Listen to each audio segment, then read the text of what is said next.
Hey everyone, happy Monday. My name is Chef Daniela Malfitano and I go by Chef D. Malfi. I hope you're having a good day so far and I am so glad that you're here. Thanks for joining me in my kitchen. If this is your first time, then welcome. Welcome to my kitchen space where I do live cooking lessons every week, Monday through Friday, generally speaking. Sometimes I'm going to take some time off, but I've been doing this strong for the last several weeks. I started out by going live on Facebook for the very first time like 3 months ago. I just turned the camera on and I was like, I'm going to do this. And what I realized is that I love the live platform because I can actually engage and it actually feels like being with people, which is something that I am certainly craving a lot more of these days. And I think we all are. So today I wanted to hop on for this Mindful Monday. And I'm going to kick this week off with an amazing and easy lunch. I thought it would be really fun to do some quick and easy recipes this week that are culinary inspiration to get you through the lunch hour. All right.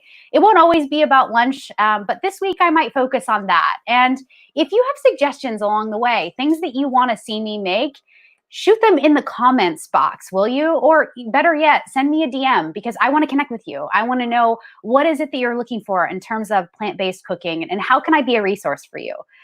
So please let me know. And if you're here and you're joining us returning, then tell me that you're here. Say hello in the chat box. I want to say hello to everyone that hops on. And at any point, if you have a question, let me know, okay?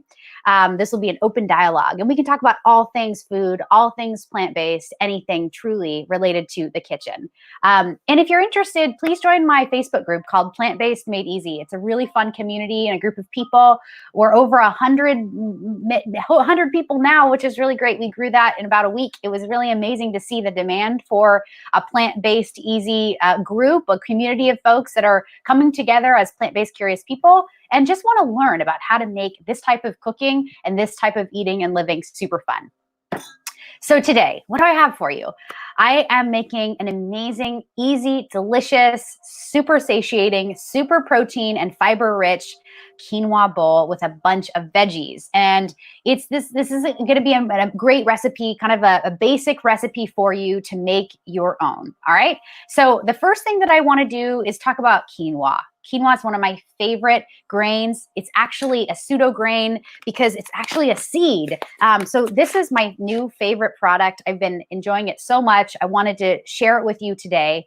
This comes from Thrive Market. Now, I can't speak for any other retailers. I don't know if other people have this, but it's the first time that I've come across sprouted quinoa.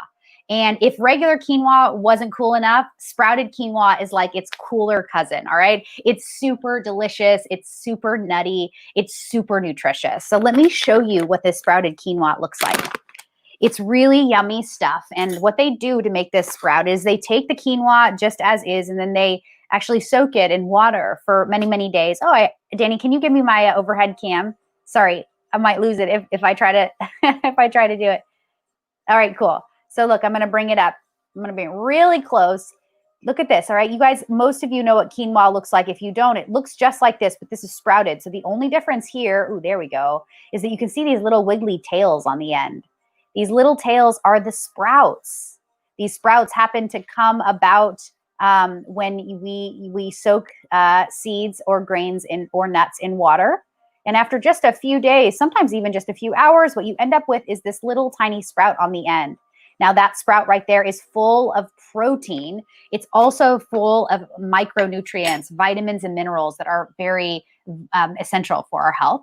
So it's really, really important. But the best thing about sprouted grains is that they have this amazing aroma. I wish that you were here with me because I want you to like stick your nose into this bag and smell it because it's so delicious. It's like, it makes my mouth water. It smells nutty. It smells like fiber rich. It smells like it's just going to have a full body of flavor. This stuff is my favorite. All right. I used to use regular quinoa, but it's not as interesting as sprouted. So if you can get your hands on a bag of sprouted quinoa or sprouted rice, try it. I highly recommend it. So this is what I'm going to use. So I actually cooked this ahead of time just so that we could make this simple and easy today. And here's what it looks like when it's all cooked up and ready to go. You have this delicious grain. I'm going to bring it up to the camera again. It's fluffy, it's nutty, it's chewy. It's so great. All right, so this is going to be the base of our veggie-filled quinoa bowls. So I'm going to put this aside. I will spoon up some quinoa once we have some of the other ingredients ready. All right, so let's get into the next ingredients. I'm going to put this here. I'm going to talk about my next favorite plant-based ingredient, sweet potato. I love sweet potato so much. It's delicious. It's so easy to prepare. What I did before I got on live today is I took these sweet potatoes and I actually just popped them in an oven right after I washed them, and then took my chef's knife and made some holes all over inside of the potato, kind of all over every single part of the surface area has like a hole or a dent, right? So you can see I have like 15, 20 holes all over this. I put this on a sheet tray. I put it into the oven, 425 degrees. I let it cook for about 35 minutes. It roasts, it shrinks inside the skin. It gets really kind of tender, chewy, caramelized, sweet. It's really yummy. So let's get these prepared for our quinoa bowls as well. I'm going to just dice these up. I'm going to keep the skin on as much as they're willing to stay intact. It might kind of fall off as we're dicing it, but that's going to be one of our most important ingredients for our veggie-filled quinoa bowls. These sweet potatoes are going to add a ton of flavor. It's going to add a ton of sweet, delicious carbohydrates. That is brain fuel. That's what our body wants. So that's going to be part of our bowl. And I'm just explaining the ingredients. I'm going to add some green scallions, just dice those up. And then I'm going to saute up some regular green curly kale. I love this stuff so much. And I think I'll get started with this. All right. So I have some curly kale. I like to buy curly kale both whole on the stem as well as chopped up in the bag. I like to have both options on hand because I use a lot of dark green leafy vegetables in my diet. I use this in smoothies.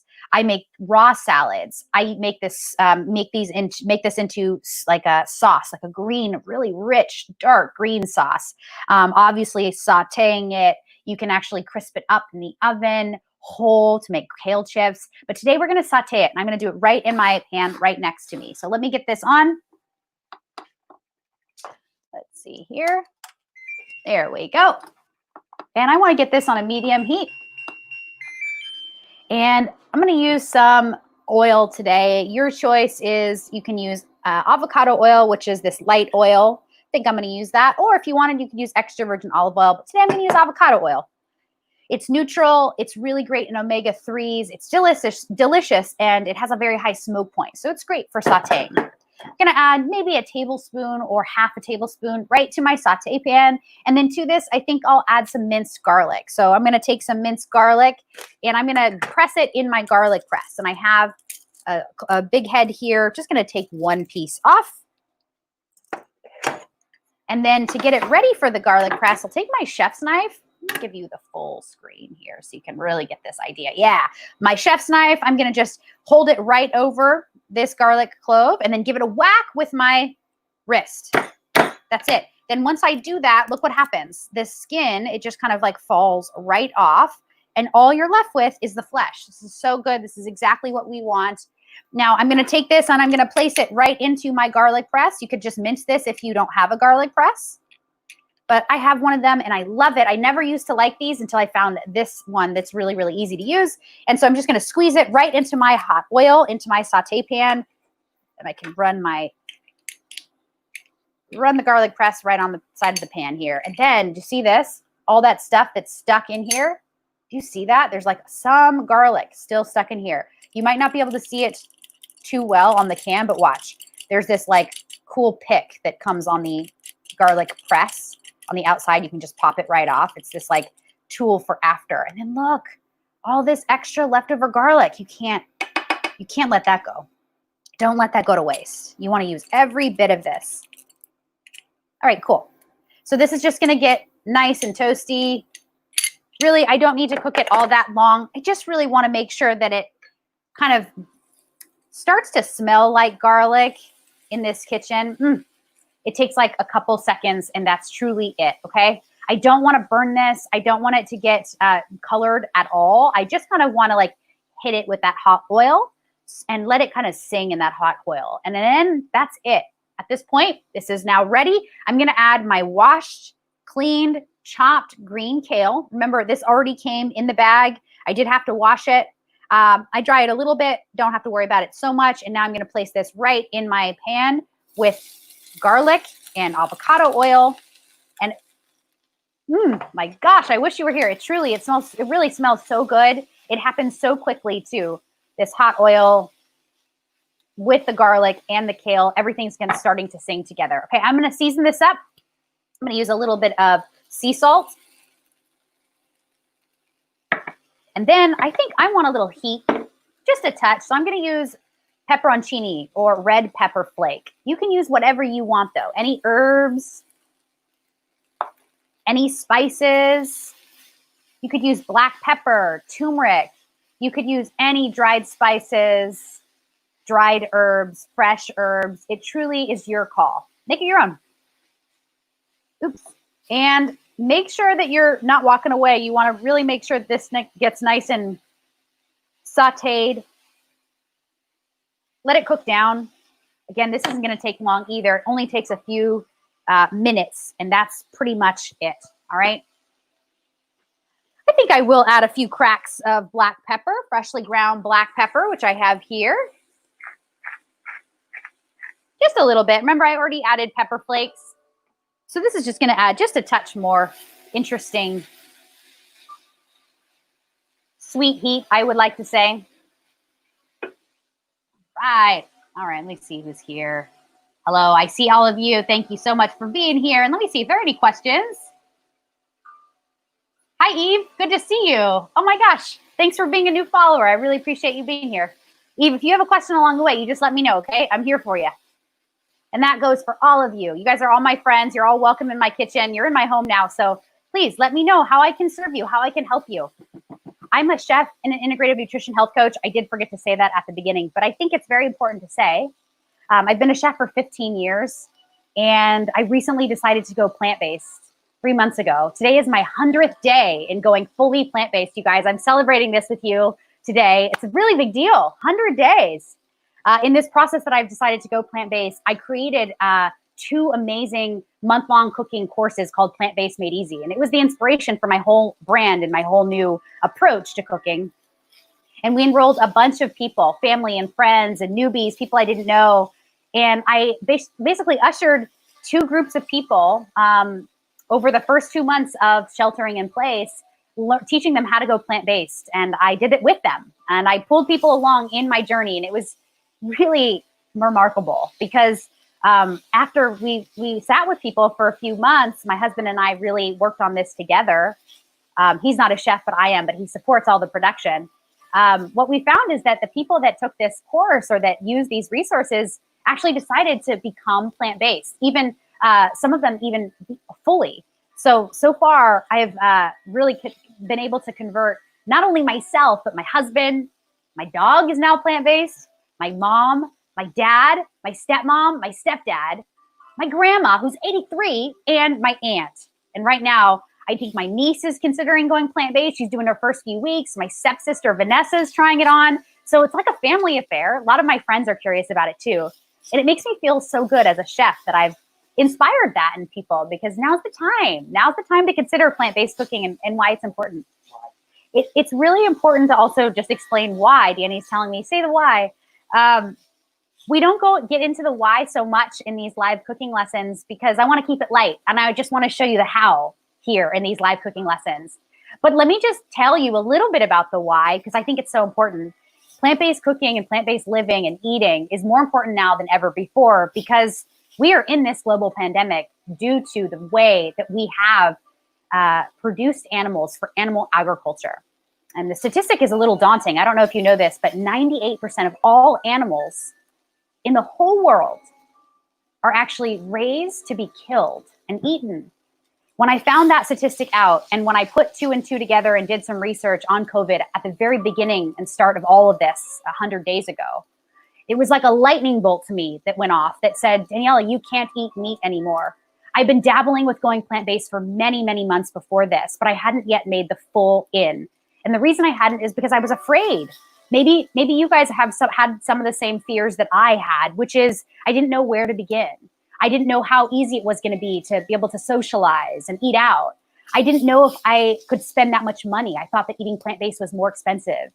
All of this was very easy. And I realized very quickly, oh my goodness, not only do I love and I'm so passionate about this lifestyle, but I can make it easy for people. I can make it fun because of my years professionally as a culinarian and as a chef, and now as an integrative nutrition health coach.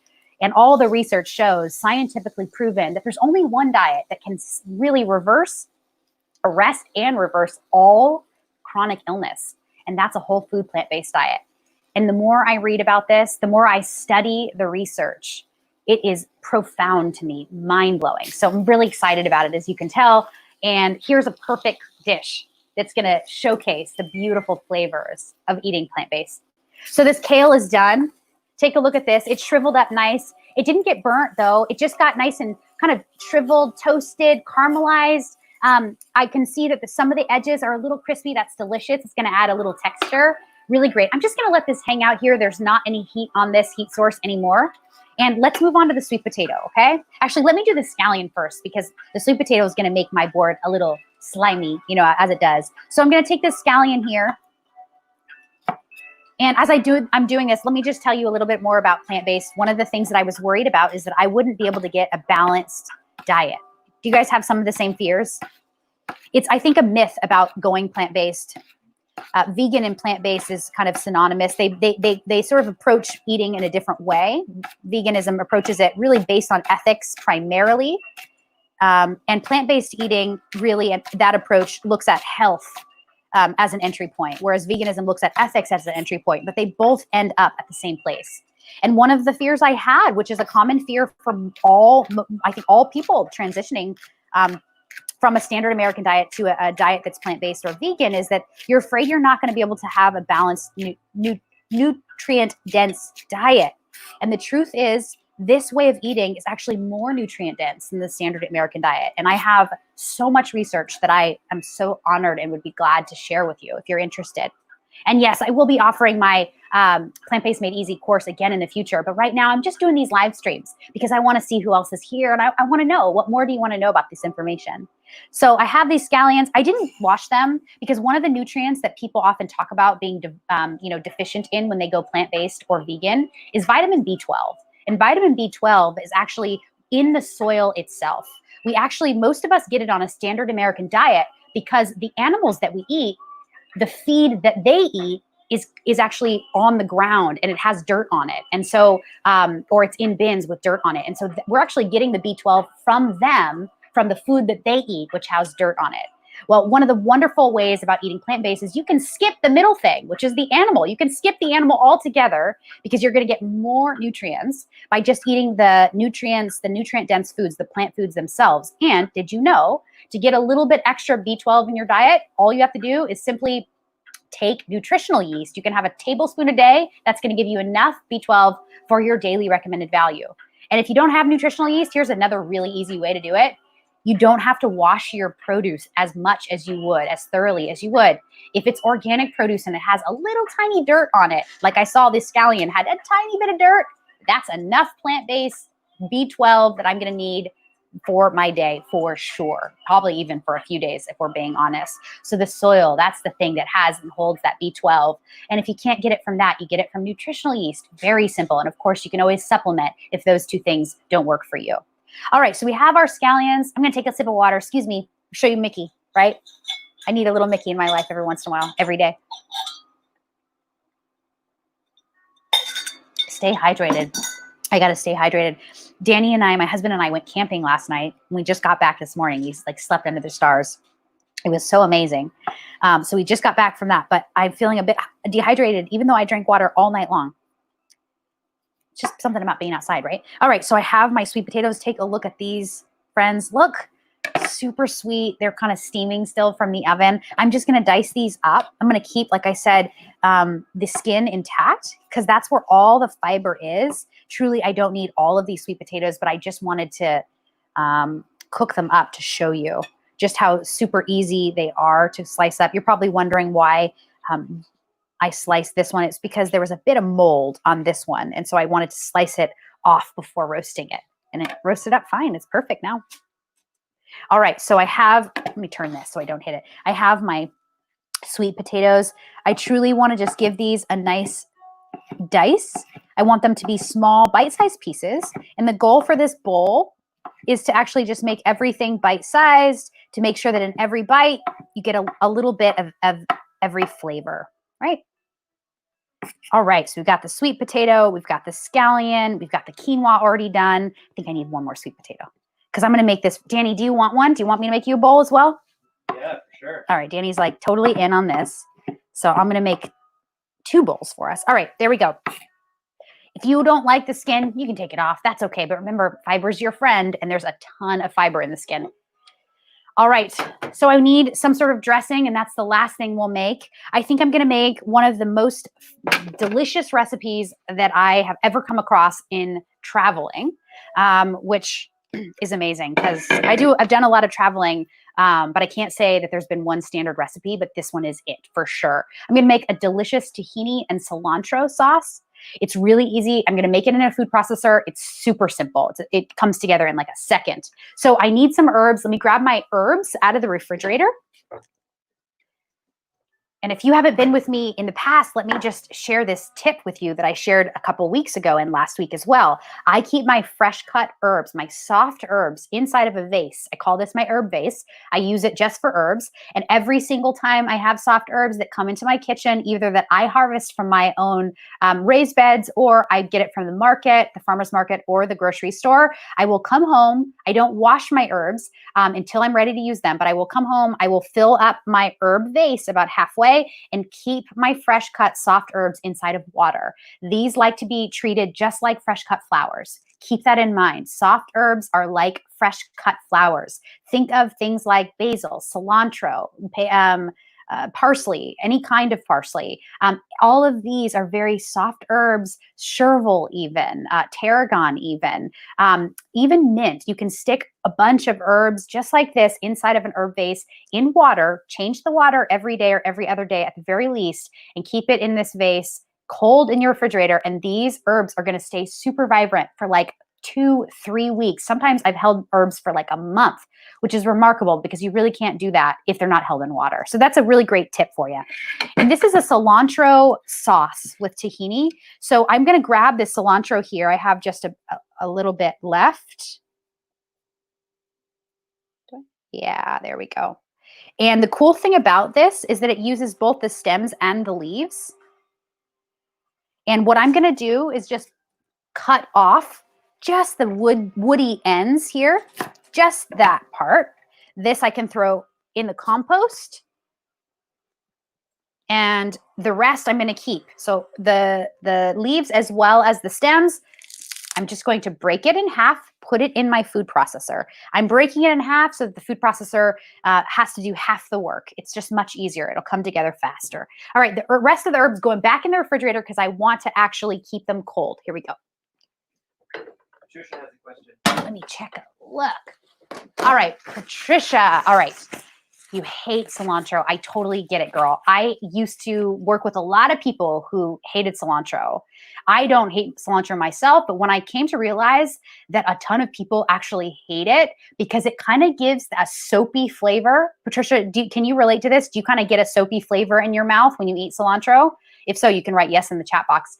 I did a little research and I found out that 60% of all people born get this reaction to cilantro. They actually have something within their taste buds and on their palate that actually creates this soapy flavor profile when they eat coriander or cilantro. So no big deal. If you don't like cilantro, I'm so glad you said this, you can use any other soft herb.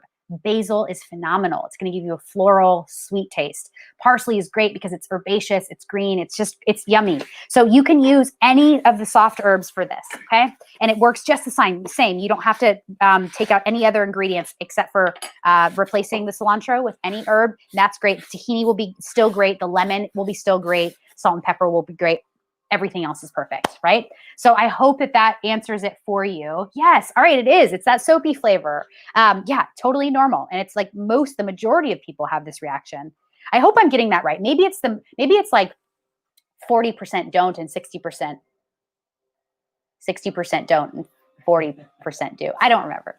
I'll look it up later. But yes, it's that soapy taste. It's very strange that some people have it and some people don't. I don't have that at all. For me, when I eat cilantro, I taste like Mexican cuisine. I taste like a little bit of floral. I taste definitely like herbs. I taste green. I taste, it's hard to describe sometimes plant foods, especially herbs, because they're kind of green. They're kind of all the same, but you know what I mean? It has a different kind of flavor.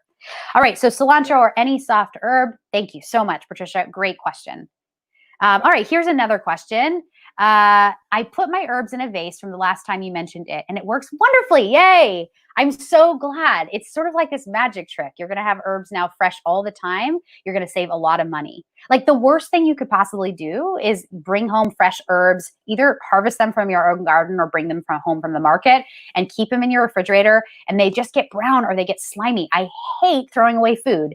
So this is a really great tip. I'm glad that you like it.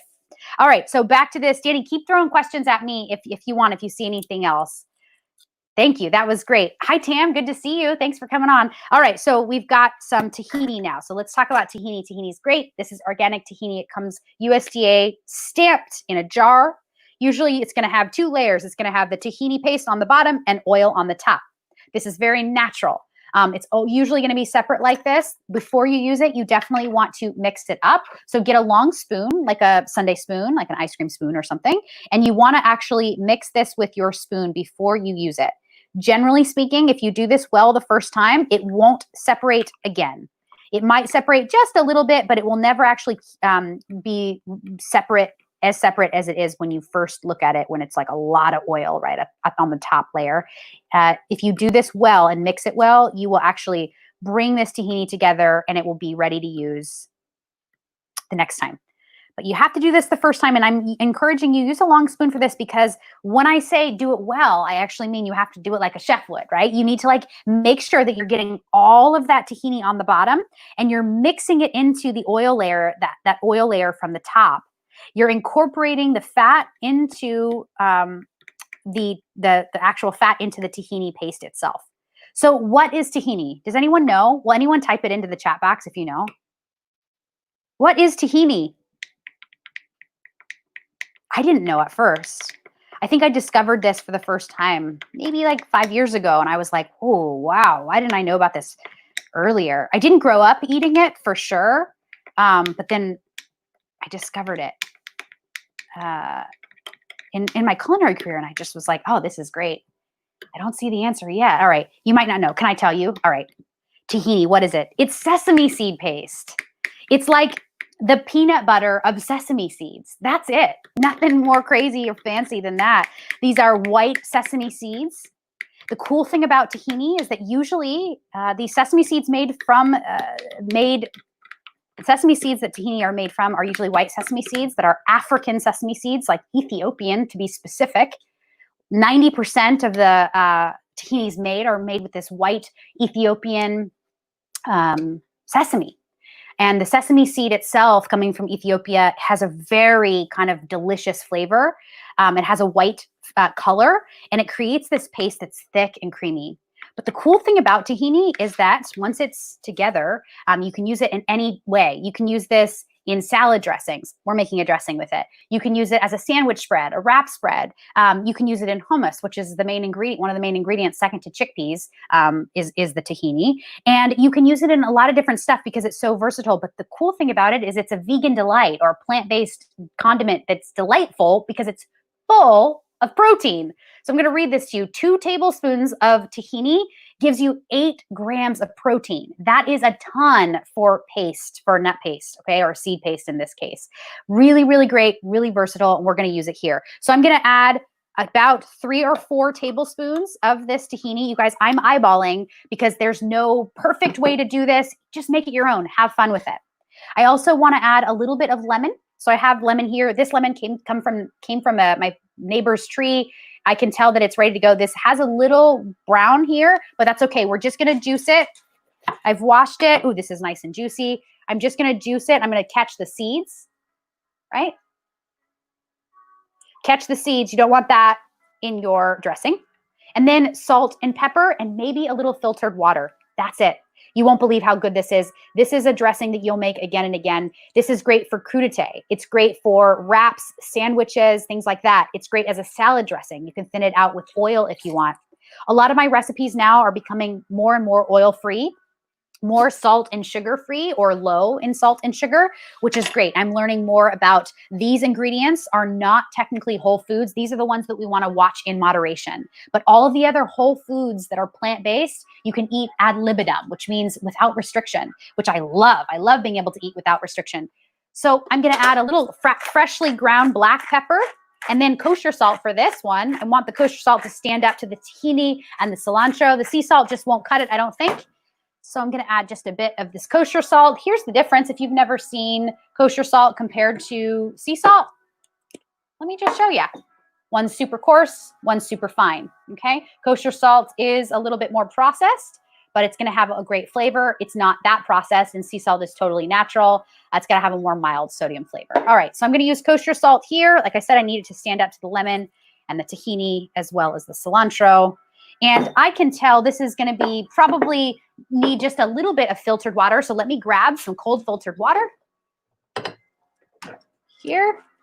I'm just going to use like a tablespoon and a half, 2 tablespoons or so. I don't know. I always can add more of anything that I need. All right, this is it. Now I'm using my small food processor and I'm just going to zip this, blend it up till it's nice and smooth. Go in there. Here we go. Going on. Aha! It's hard to do backwards. There we go.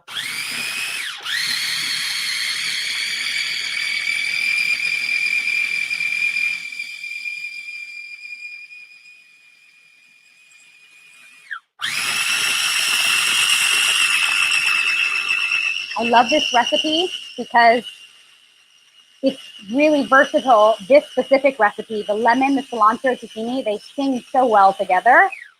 And truly, I just want to blend this until it's nice and blended in the food processor. It's going to have specks of cilantro or parsley, whatever your soft herb is. You guys, it's so good. I discovered this in Israel when my husband and I went for an amazing trip that we took called Honeymoon Israel. This February, we made a ton of great friends. We went with 20 couples that were all interfaith couples. It was such an amazing immersive experience. And we had an amazing challah baking experience where we met with the chef in this amazing market that's known in Israel. And he allowed us to bake bread with him. And then he made this dipping sauce for challah, or fresh baked bread. And it was so great. But then I came home and I've made it a bunch. And now it's a staple for my grain bowls, my quinoa bowl, like the one that we're about to build.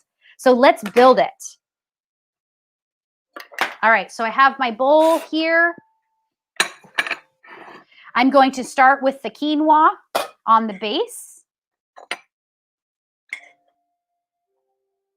I forgot to say quinoa comes in 2 different kinds. Oh, I should say 3, but truly it has 2 different varieties, the red or the white. And sometimes you'll find quinoa that's mixed, and it's a bag of red and white mixed together. It's great. It's fantastic, which I really, really, really like. I'm also going to now add the sweet potatoes, maybe around the side here. Now, you don't have to worry about feeling like this is not going to nourish you. It's not going to be a balanced dish. It is. Please rest assured, it totally is. This dish is going to be super high in protein, in fiber. It's going to be high in carbohydrates, the good kind. It's really going to be super satiating, really, really good for you. You're going to love it. And I want to add some of this kale. Perfect. Remember, this kale is nice and spicy because I added the red pepper flakes. I want to add, I think I'm going to add some green onions, just maybe right into the middle here. Yeah. And then how about something pickled? I just as a little condiment as a side. I have this amazing grated ginger. It's pickled. It's from the Ginger People. I love this company so much. I definitely want them to sponsor me some point. Is that okay to say? I think it is. I'm manifesting that ish, right? All right. So I love this stuff. It's so yummy. It's pickled. It's sweet. It's delicious. It's vinegary. It's just going to be a nice rounding element. What'd you say, Danny? got it at Mother's. I got it at Mother's. That's right. Hi, Shira. Good to see you. Yeah, it looks familiar. Me and my pal Shira went to Israel together, and we made this tahini sauce and baked that challah together. So great memory. I loved it. I love being there with you, buddy. All right, so this is great. I'm now going to add just a little bit of this dressing.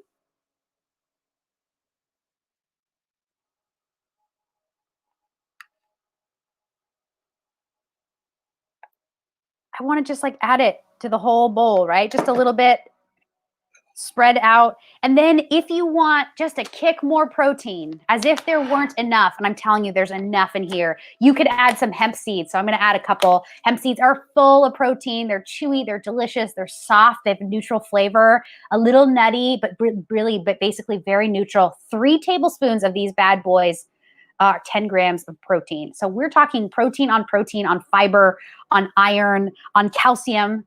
This is such a great balanced dish. So I'm going to add just a sprinkling of these hemp seeds, about 2 tablespoons. Oh, yummy. All right, you guys, look at this. A delicious bowl. I've covered the green, so I'm going to add a little bit more.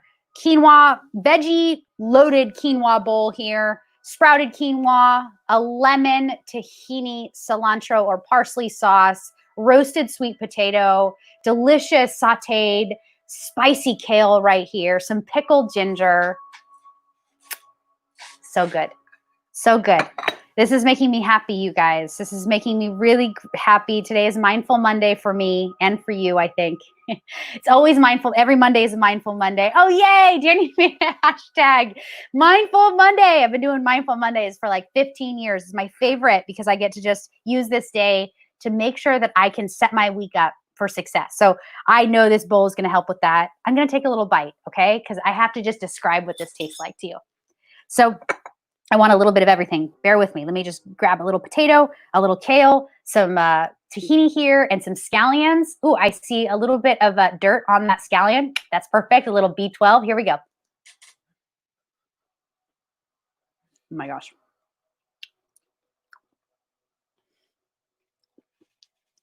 Shira, you're going to love this, okay? You have to make this. Pal, you have to make this.